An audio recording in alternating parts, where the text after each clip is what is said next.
puse ladrones y cómplices de la fe. ¿Por qué? Pues vamos a ver en esta introducción, por entender por qué es ladrones y cómplices de la fe. La gente pues usa estas expresiones como los tiempos han cambiado, las cosas ya no son como antes, ahora la vida está mucho más complicada, y otras frases como esas. Y en parte esas frases tienen algo de verdad. Las cosas han cambiado, sí, no todas, pero muchas sí han cambiado, algunas han cambiado, otras no han cambiado. Incluso el día de hoy ha cambiado la forma de robar. Se roba diferente.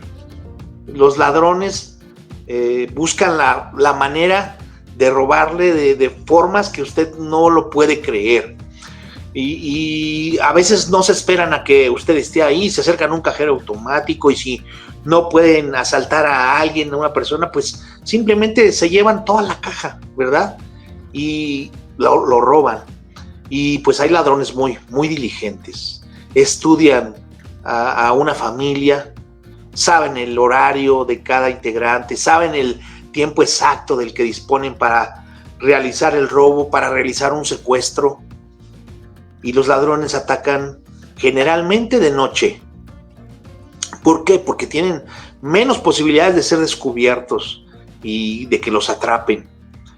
De noche la gente duerme, de noche estamos dormidos, descansamos. A altas horas de la noche, 2, 3 de la mañana, nadie está velando, ¿verdad? Y el ladrón profesional pues planifica todo muy bien.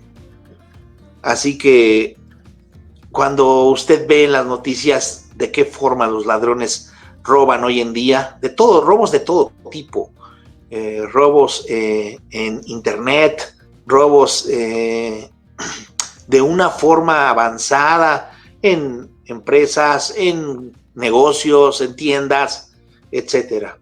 ¿Y qué hacemos nosotros cuando oímos que están robando? Pues quizá reforzamos nuestras ventanas, nuestras puertas, le ponemos otro candado, pues no queremos que los ladrones entren, y en la noche cerramos nuestras puertas y aseguramos bien la puerta. ¿Qué pasaría si tuviéramos la costumbre de dejar la puerta abierta de par en par? ¿Qué pasaría? El ladrón pues sencillamente diría, aquí me están invitando a pasar. ¿Y a qué viene el ladrón? Dice Juan 10:10, el ladrón no viene sino para hurtar y matar y destruir. Yo he venido para que tengan vida y para que la tengan en abundancia. Eso es lo que hace el enemigo. Los ladrones vienen para hurtar y matar y destruir, estas tres cosas. Pero la palabra de Dios en el Salmo 64 nos habla de una plegaria pidiendo protección contra los enemigos ocultos.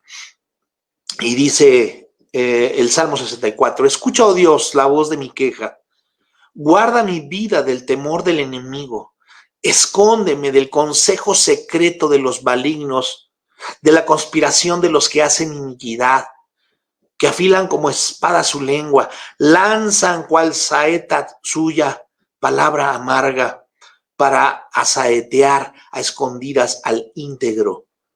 De repente lo asaetean y no temen. Obstinados en su inicuo designio, tratan de esconder los lazos y dicen, ¿quién los ha de ver? Inquieren iniquidades, hacen una investigación exacta y el íntimo pensamiento de cada uno de ellos, así como su corazón es profundo. Mas Dios los herirá con saeta, de repente serán sus plagas, sus propias lenguas los harán caer, se espantarán todos los que los vean. Entonces temerán todos los hombres y anunciarán la obra de Dios y entenderán sus hechos. Se alegrará el justo en Jehová y confiará en él y se gloriarán todos los rectos de corazón. El salmista estaba pidiendo protección contra los enemigos ocultos. ¿Quién es nuestro enemigo, hermanos? Pues Satanás y su reino. Y aquí en el versículo 2, escóndeme del consejo secreto de los malignos. Dice que hay un plan, hay una conspiración de los que hacen iniquidad. Y en el versículo 3, el enemigo está afilando su espada para herirnos y sabe dónde atacar porque conoce nuestras debilidades, no porque sea omnisciente. El enemigo lleva siglos estudiando a la humanidad y nos conoce porque puso tentaciones y sabe si usted titubeó o no, si cayó o no. Hermanos, amados, estamos siendo robados cada uno de nosotros de diferentes maneras. Aparte de que somos robados materialmente y físicamente, también estamos siendo robados en nuestra fe, porque hemos dejado puertas abiertas, porque no nos hemos asegurado, porque nos hemos quedado dormidos. Nosotros somos los cómplices a veces. No piense si a alguien le pasa en su vecino, hermano, en la hermana, no piense, ay, pobrecita hermana, pobrecito hermano, pobrecito vecino o familiar. Más bien piense en que usted está siendo robado. Pobrecito usted, si está siendo robado. Y somos robados diariamente de poder creer en un Dios justo. ¿Por qué? Porque el enemigo nos siembra dudas, nos quiere hacer creer que cuando más necesitamos a Dios, Dios se aleja de nosotros. Estoy hablando de que somos ladrones y cómplices de la fe cuando escuchamos palabras que no vienen en la Biblia. No se trata de que usted entienda mal, se trata de que usted se cerciore de entender. Si usted entiende mal, para eso estamos nosotros los pastores, para eso están los maestros que enseñan la palabra. Y si usted tiene una duda, pregúntenme al pastor, tengo esta duda, escuché esto, escuché lo otro, pero usted tiene que tener cuidado en no dejarse robar por el enemigo, en no ser defraudado por el enemigo y no poner oídos al enemigo, porque el enemigo viene a matar y a destruir, a robar. Así que diariamente somos robados en nuestra fe. La forma de robarnos, pues son muchas formas. Cuando el enemigo nos siembra dudas, nos puede presentar un programa de televisión mostrando cosas que no debemos ver. Nos puede presentar un programa de televisión viendo las injusticias que se presentan día a día. Nos quiere robar la fe cuando vemos un programa lleno de peladeces y sin valores, donde se muestra solamente sexo, la pornografía, la homosexualidad como pan diario. Es cierto que las cosas han cambiado, pero lo malo es que ninguna para bien.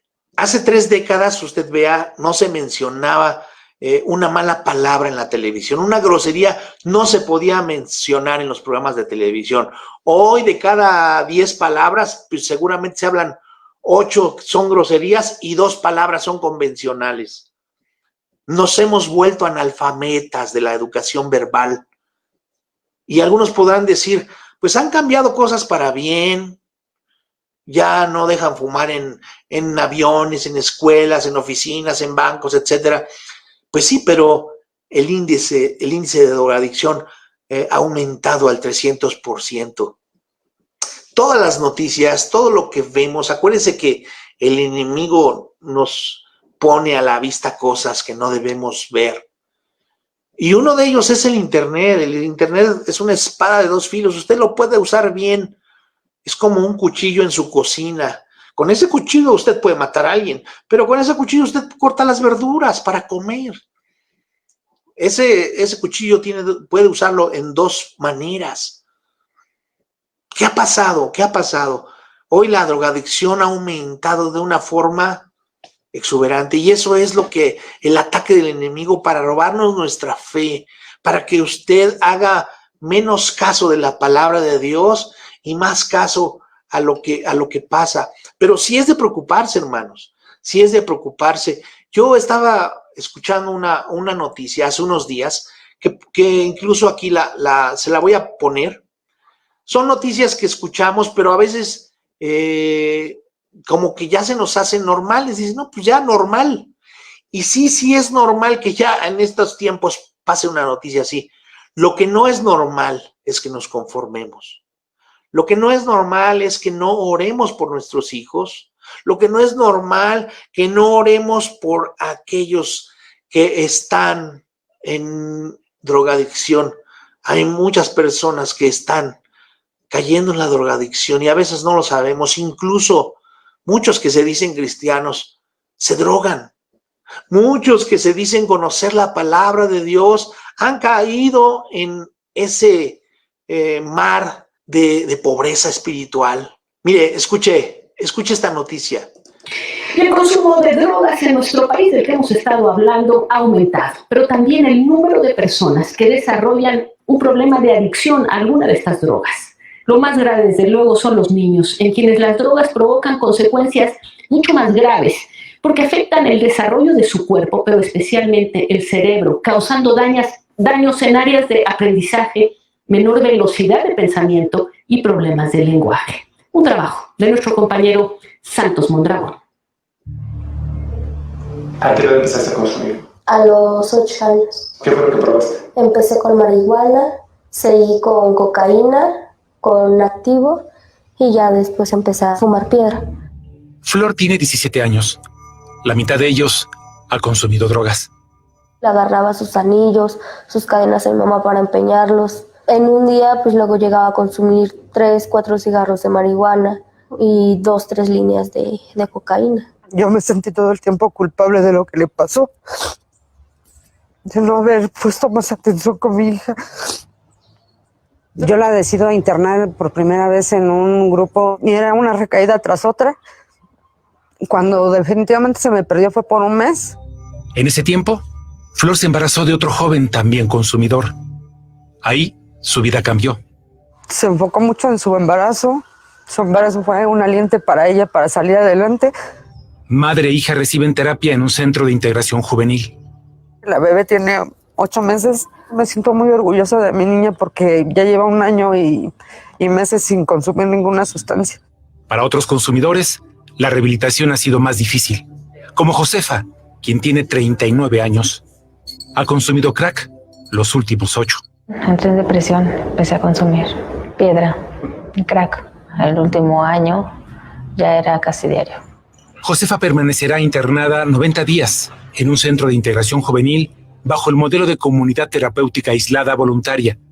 Actualmente lleva 1 mes de tratamiento. No es la primera ocasión que intenta dejar las drogas. Estuvo en consulta externa, estuvo alrededor de 2 meses. Ella ya no acude a sus consultas y hablo con ella y ella nos pide el apoyo. Esta no era la primera vez que me ayudaban. Cuando le tomó dinero a mi hijo. Ese fue cuando ya dije, ya hasta aquí ya no puedo más. Hace 3 meses, Diego llegó a ese mismo centro para un tratamiento voluntario. Antes, probó todo tipo de sustancias. Podía empezar con marihuana, seguir con cocaína, luego consumir un LSD y terminar hasta con metanfetamina. Pero el crack fue con lo que caí lo más bajo, hasta que llegó un punto en que quise quitarme la vida.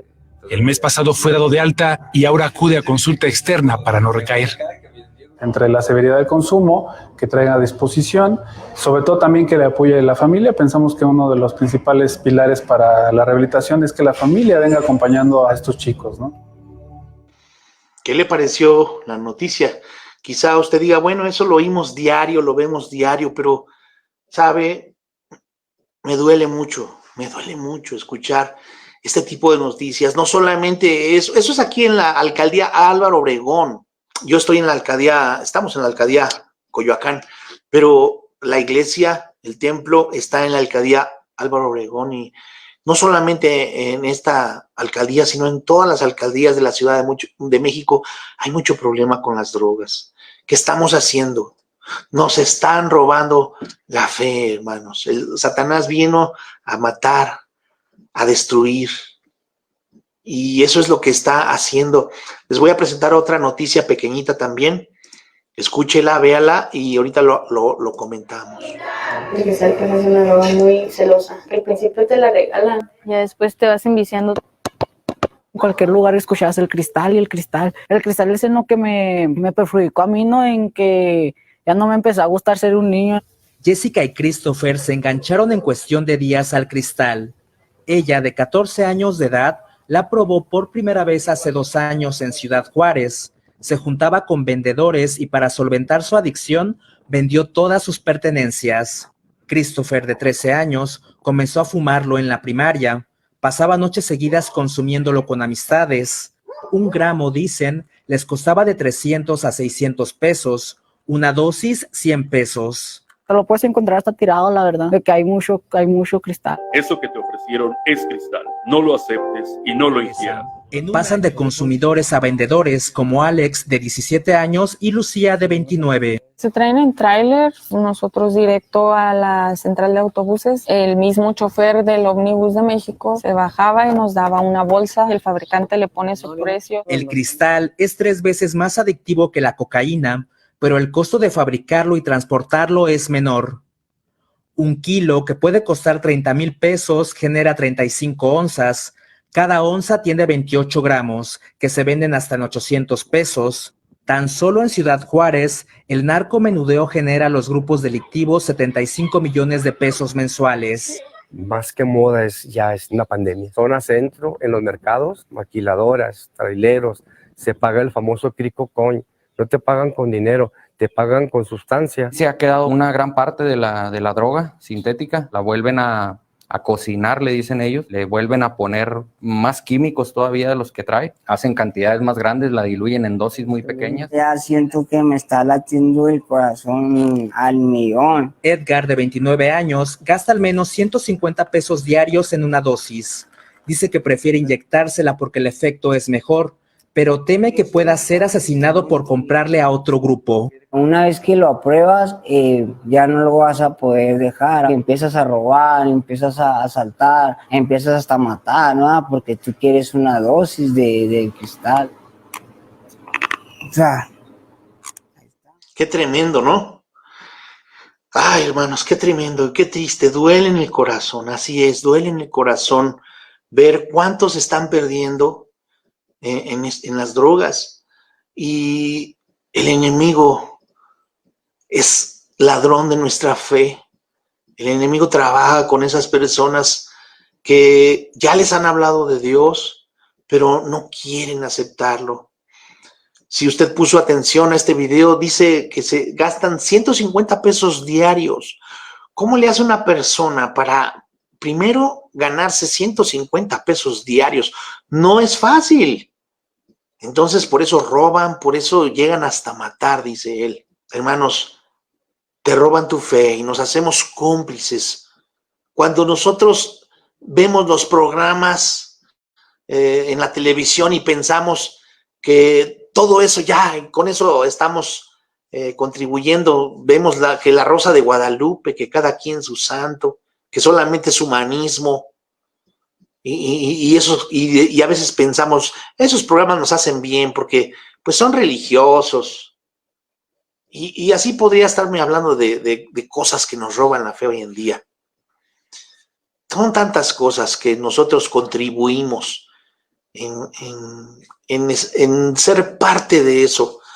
A veces no podemos conectarnos o escuchar una buena predicación, pero si nos conectamos a un concierto de una banda grupera o algo de ese tipo, hermanos, en los que nuestra mente está siendo objeto de cautividad del enemigo y estamos viendo y pensando en otras cosas. Por eso nuestro texto lema: no te amoldes, no te conformes a este siglo, sino más bien transfórmate en la renovación de vuestro entendimiento para que compruebes cuál sea la buena y perfecta voluntad de Dios para nosotros.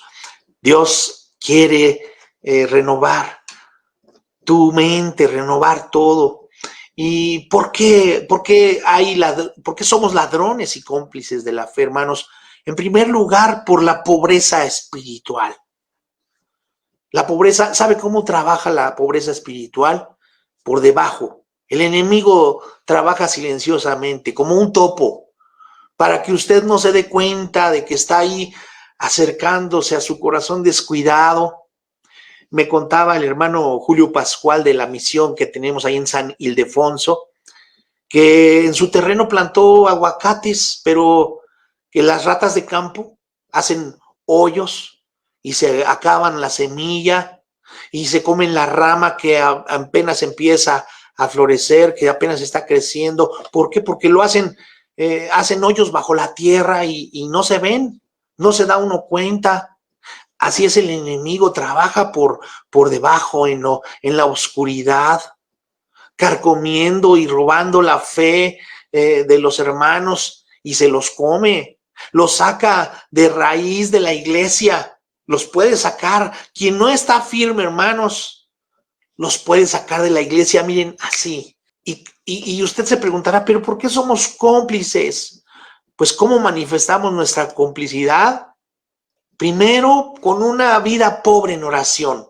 No oramos. Se nos hace pesado. Decimos que no tenemos ya qué decir a veces en la oración. ¿Sabe por qué? Porque no tenemos una disciplina.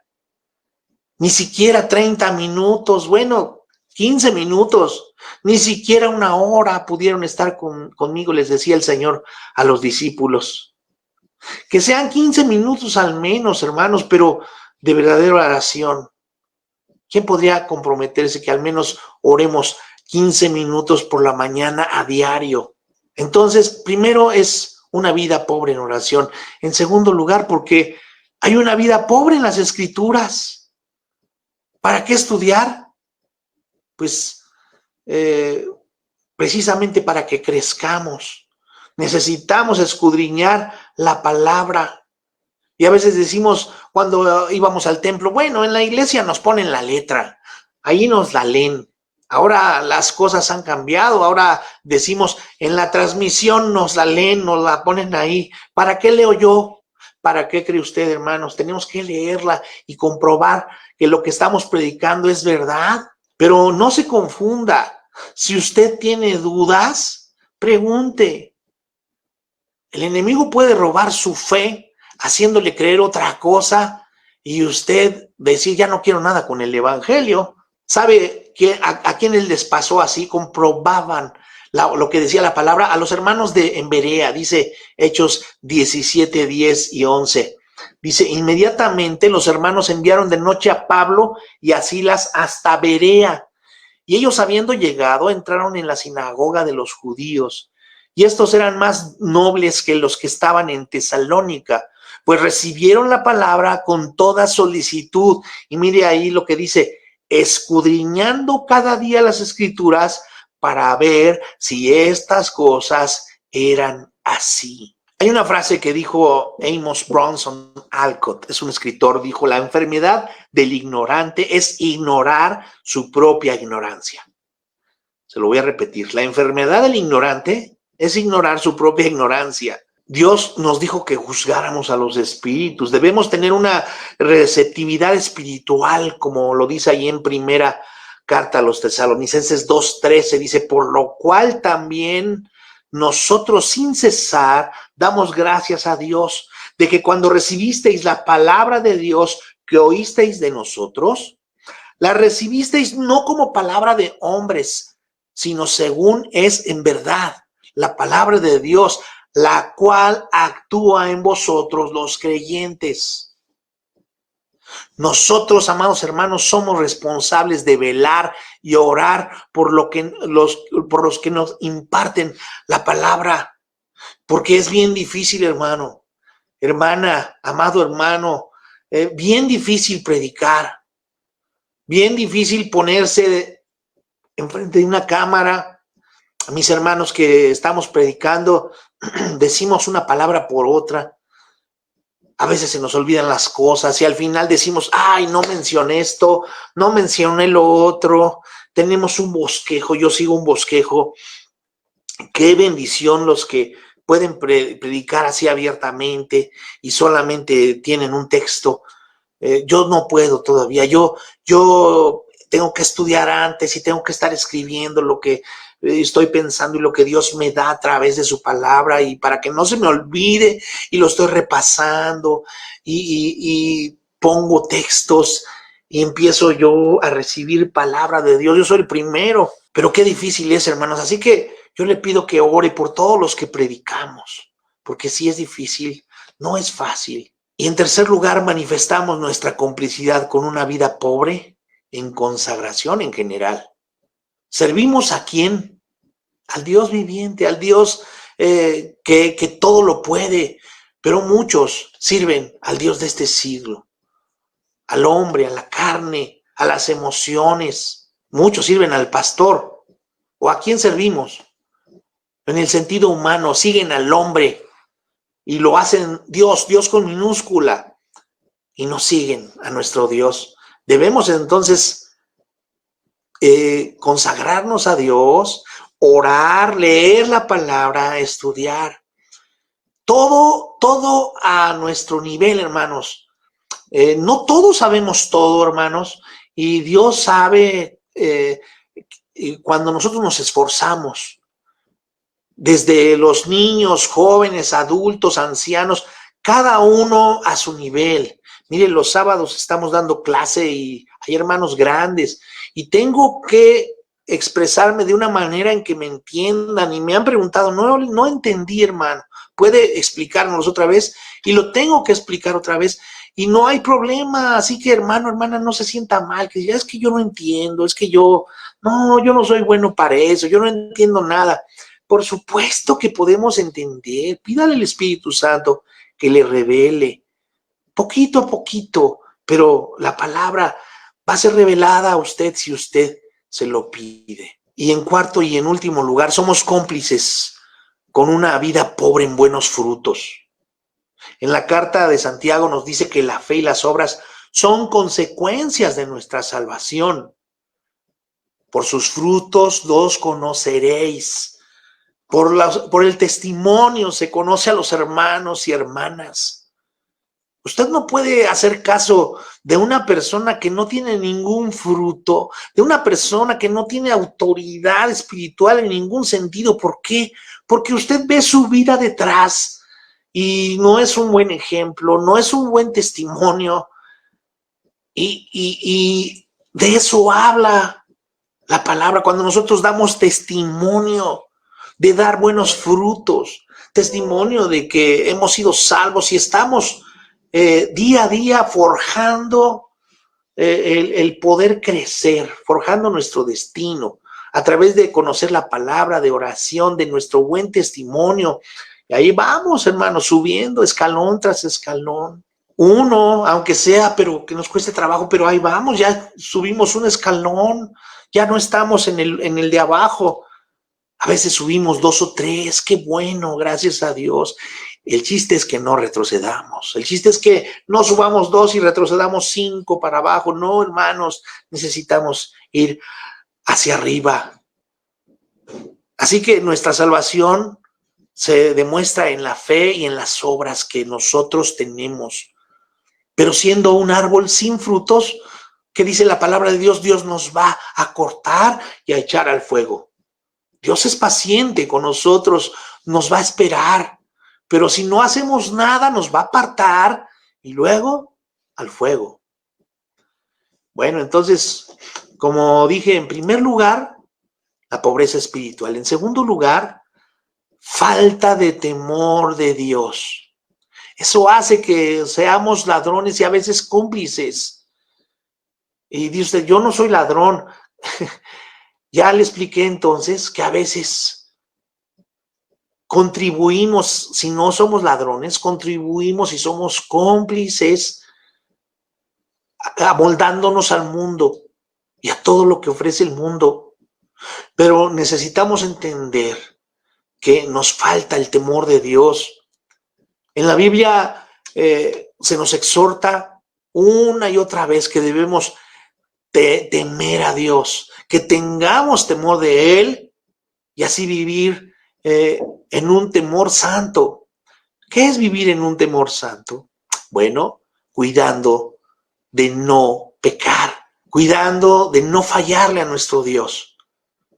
¿Por qué deberíamos entonces de tener temor de Dios? ¿Que Dios no es amor? En primera carta de Juan 4:18 escrito dice ahí claramente, en el amor no hay temor, sino que el perfecto amor echa fuera el temor, porque el temor lleva en sí castigo, de donde el que teme no ha sido perfeccionado en el amor. ¿Cómo podemos creer que Dios nos ama y que al mismo tiempo debemos temerle? Teniendo reverencia y admiración por Dios. El temor de Dios no es lo mismo que el miedo a alguien, a algún tirano, a algún dictador. No, ese miedo no debemos de tenerle miedo a Dios. No debemos de temerle a su ira, a menos que temamos al castigo. ¿Por qué? Porque a veces pecamos, a veces debido a una mala conciencia y un corazón duro, pecamos, le fallamos al Señor, pero a veces conscientemente, eso es lo malo, que lo hacemos conscientemente. Romanos 2:5 y 6 dice, pero por tu dureza y por tu corazón no arrepentido, atesoras para ti mismo ira para el día de la ira y de la revelación del justo juicio de Dios, el cual pagará a cada uno conforme a sus obras. Dice Proverbios 8:13, el temor de Jehová es aborrecer el mal, la soberbia y la arrogancia, el mal camino y la boca perversa aborrezco. Eso es lo que a Dios aborrece. Tener temor de Dios es una absoluta reverencia y admiración por un Dios todopoderoso, el creador de todas las cosas. Y a través de la Biblia hemos visto ejemplos y vemos lo que dice la palabra de Dios ahí en Apocalipsis. Dice que los ángeles lo están adorando alrededor de su trono, los ancianos gritando, santo, santo, santo. Y ellos cubren sus rostros. Este Dios todopoderoso nos ha llamado por nuestro nombre para servirlo, para adorarlo. Él está obrando en mí, Él está obrando en usted para que pueda ser salvo y pueda estar con Él por la eternidad. Dios está obrando en nosotros cada día. Entonces debe de causar en nosotros gratitud, debe de causar amor, una reverencia inexpresable, una irreverencia que aumente el amor y nuestra gratitud para con Dios en nuestro corazón. Nos debe de hacer tener temor de pecar contra Él, de no fallarle. No queremos agradar al mundo, queremos honrar el nombre del Señor y queremos agradarle solo a Dios. Y tememos causarle tristeza o dolor al Señor, porque sabemos que somos a veces miserables y caemos en pecado. Dios odia el pecado, pero ama al pecador. Así que nosotros debemos de tener amor también y debemos entonces valorar lo que Dios nos da cada día para no fallarle. Mire lo que dice Deuteronomio 10:12-13. Ahora pues, Israel, ¿qué pide Jehová tu Dios de ti? Sino que temas a Jehová tu Dios, que andes en todos sus caminos y que lo ames, y sirvas a Jehová tu Dios con todo tu corazón y con toda tu alma, que guardes los mandamientos de Jehová y sus estatutos que yo te prescribo hoy, para que tengas prosperidad. Y ahí en el libro de Daniel nos dice capítulo 6, versículo 25-27, dice entonces, el rey Darío escribió a todos los pueblos, naciones y lenguas que habitan en toda la tierra, paz os sea multiplicada. De parte mía es puesta esta ordenanza, que en todo el dominio de mi reino todos teman y tiemblen ante la presencia del Dios de Daniel, porque Él es el Dios viviente y permanece por todos los siglos, y su reino no será jamás destruido, y su dominio perdurará hasta el fin. Él salva y libra y hace señales y maravillas en el cielo y en la tierra. Él ha librado a Daniel del poder de los leones. El rey Nabucodonosor, que era el rey Darío, entendió quién es Dios y le temió. Y nosotros que muchas veces abusamos de su gracia, hermanos, no tememos a Dios y a veces nos da igual, siendo que Dios es, dice la palabra de Dios, es fuego consumidor. Debemos tener temor de Dios.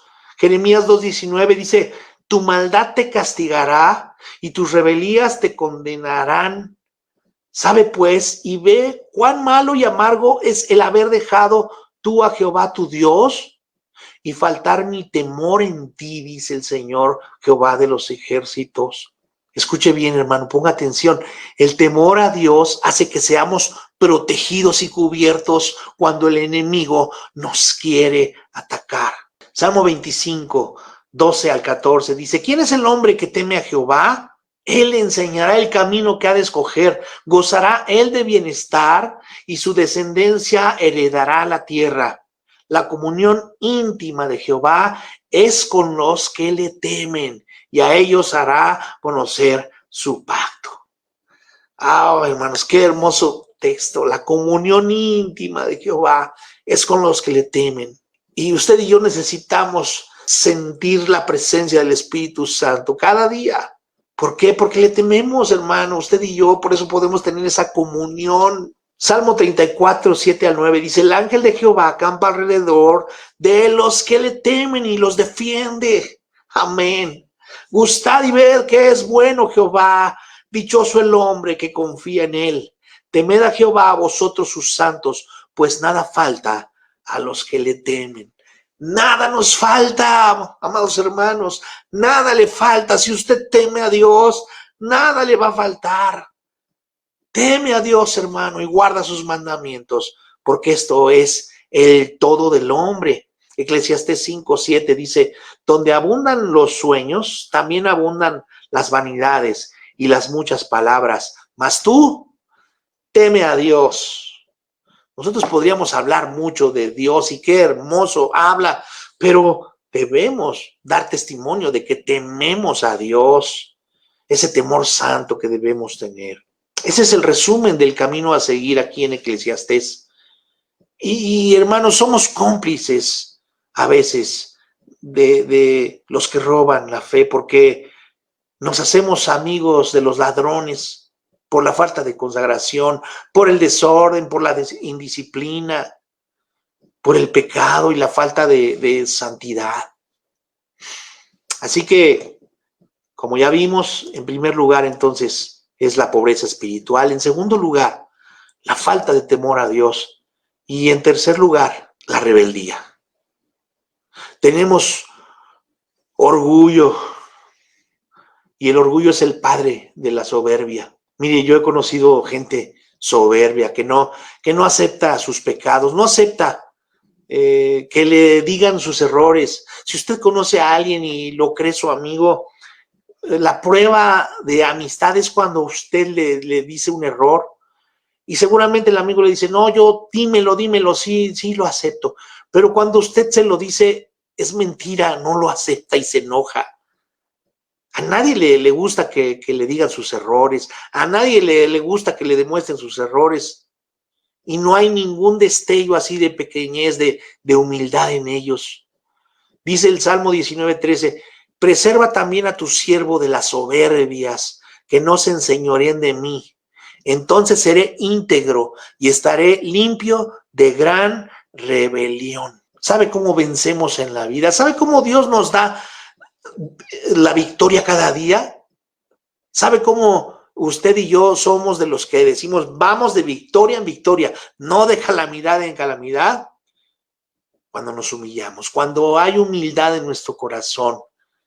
Si no nos humillamos voluntariamente, el Señor nos humilla. El que se exalta será humillado y el que se humilla será exaltado. Es una ley que no cambia. Salmo 106:43 dice, muchas veces los libró, mas ellos se rebelaron contra su consejo y fueron humillados por su maldad. Nos volvemos idólatras de nosotros mismos y nos volvemos ególatras. Salmo 107:11, por cuanto fueron rebeldes a las palabras de Jehová y aborrecieron el consejo del Altísimo.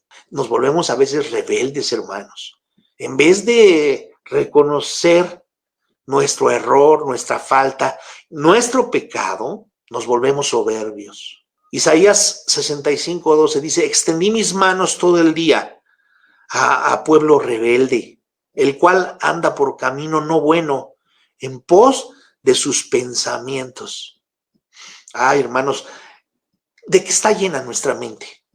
Y en nuestra mente es donde se libran las batallas, pero ¿de qué está llena nuestra mente? Primer libro de Samuel 15:23 dice, porque como pecado de adivinación es la rebelión, y como ídolos e idolatría la obstinación.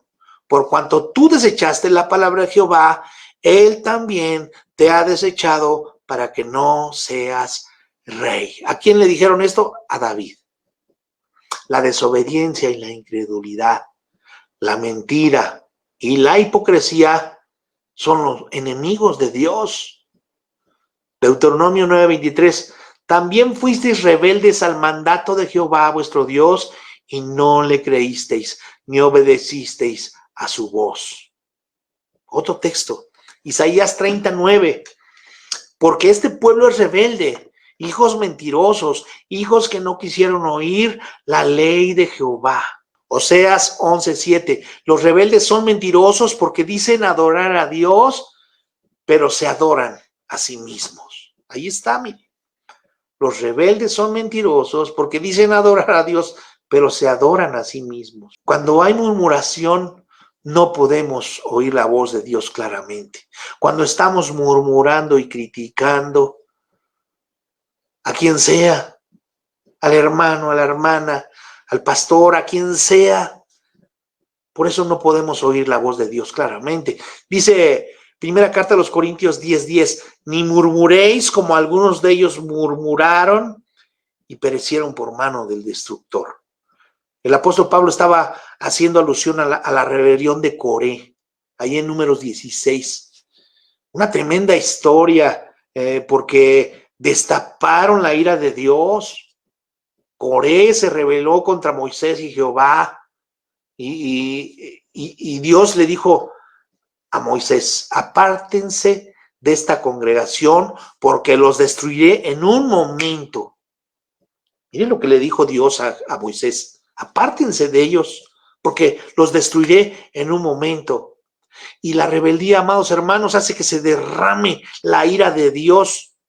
Así dice la palabra. Y hay una clase de rebeldía que es en relación a las autoridades humanas. Romanos 13:1 y 2 dice, sométase toda persona a las autoridades superiores, porque no hay autoridad sino de parte de Dios, y las que hay por Dios han sido establecidas. De modo que quien se opone a la autoridad, a lo establecido por Dios, resiste, y los que resisten acarrean condenación para sí mismos. Así que ahí está lo que dice Dios acerca de que oremos por nuestras autoridades, oremos por nuestro presidente, aunque a usted no le guste, debemos orar.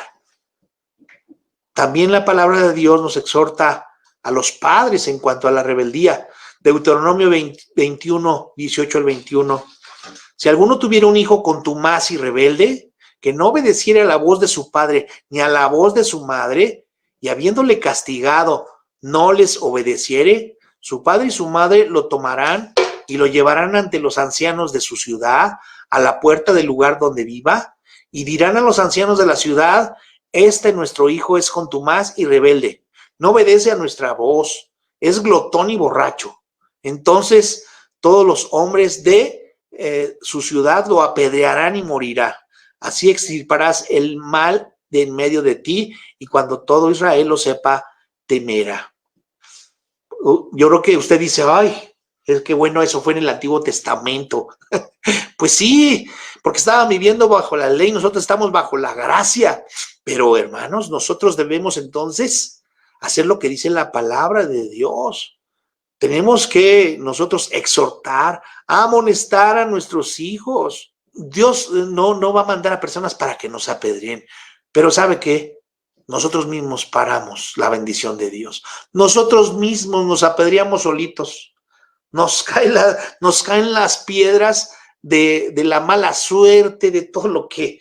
De todo dice, ay, ¿por qué a mí? ¿Por qué? ¿Qué mala? Y dice usted, ¿qué mala suerte tengo? No es mala suerte. Para nosotros los cristianos no existe la mala suerte, pero a veces así decimos, ay, la mala suerte me tocó. No, nosotros solitos nos echamos encima las maldiciones o las bendiciones de Dios. Dios también les habla a los hijos en Efesios 6:1. Hijos, obedeced en el Señor a vuestros padres, porque esto es justo. Honra a tu padre y a tu madre, que es el primer mandamiento con promesa, para que te vaya bien y seas de larga vida sobre la tierra. Y vosotros, padres, no provoquéis a ira a vuestros hijos, sino criadlos en disciplina y amonestación del Señor. La palabra de Dios es para todos, nos habla a todos, a las esposas, a los esposos, ahí en Pedro, en Efesios 5:24, 1 Pedro 3:1 y 2, Efesios 5:24, que las esposas se sujeten a sus esposos y que los maridos amen a sus esposas, así como Cristo amó a la iglesia. Someteos los unos a los otros. También hay rebelión o hay queja a la autoridad espiritual que Dios ha puesto. Hebreos 13:17 que dice, obedeced a vuestros pastores y sujetaos a ellos, porque ellos velan por vuestras almas, como quienes han de dar cuenta, para que lo hagan con alegría y no quejándose, porque esto no os es provechoso.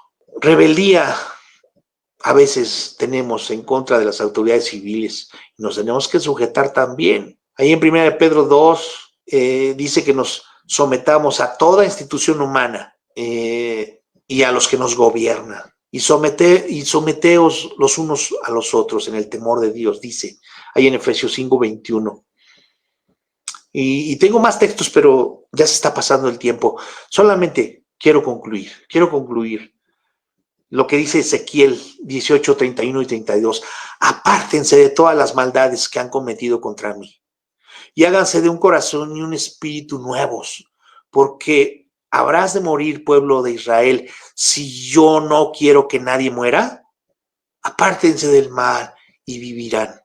Yo, el Señor, lo afirmo. El Señor nos habla a través de su palabra.